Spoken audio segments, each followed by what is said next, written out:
I hope you enjoyed Adam Fraser's video about the third space. It demonstrates clearly how we usually rush through our day going from one thing to the next, often driven by our self-talk, and often ending up tired and used up at the end of the day.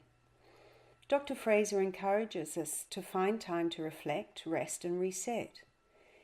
He says the rest phase is where we take a moment to pause, calm our minds, and be present to the moment. It may be as short as a few seconds, or if life permits, significantly longer. It centers us. To help you put this video into practice, we'd like to introduce you to an exercise called the pause. It's a short version of the awareness exercise you've already learned, and involves finding just a few moments between activities. So the pause involves 3 simple steps. Firstly, simply stop and be still. Second, relax, let all your muscles just fall loose. And thirdly, become aware of the senses for 20 to 30 seconds. Perhaps the sensation of your breathing or listening, or the weight of your body. Use the one that comes to you most naturally. It's ideal to do this exercise first thing in the morning when you put your feet on the floor and before you stand up.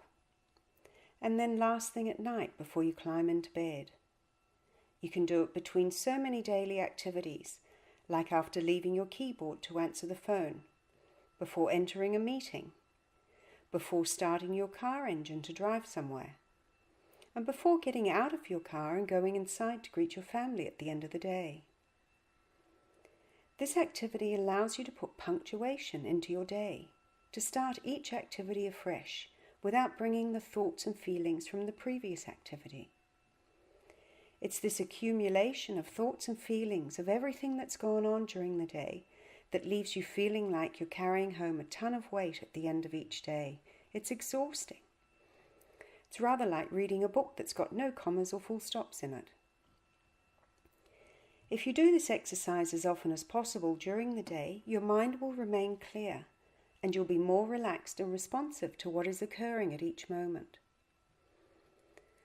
Now, in order to be able to practice this kind of exercise, we first need to become aware that we are not in the present moment. And this is the hardest part of developing mindfulness, because if we're not here, we don't know we're not here. In our ordinary state of awareness, it's our self-talk that keeps us from being in the present. It's like standing on the platform of a busy train station and our thoughts are the trains coming through. Our mind automatically hops on every train that comes by, mindlessly going in whatever direction it happens to take. But we can change that. In the moment that the thought arrives, we can choose to stay grounded on the platform and let the train go on its merry way. And in that way, we can remain with what is happening around us in each moment. So when you become aware that you've gone off into thoughts, judgments, or worries, recognize that you have this moment of choice. You can either remain in that distracted state, or you can choose to bring your attention back to the moment in a relaxed, non-judgmental way. And you can do this by bringing your attention to your senses and experiencing what is really there in the moment. Making that choice to come back to the present is vital to developing mindfulness, and your ability to do it will become greater and greater the more you practice this.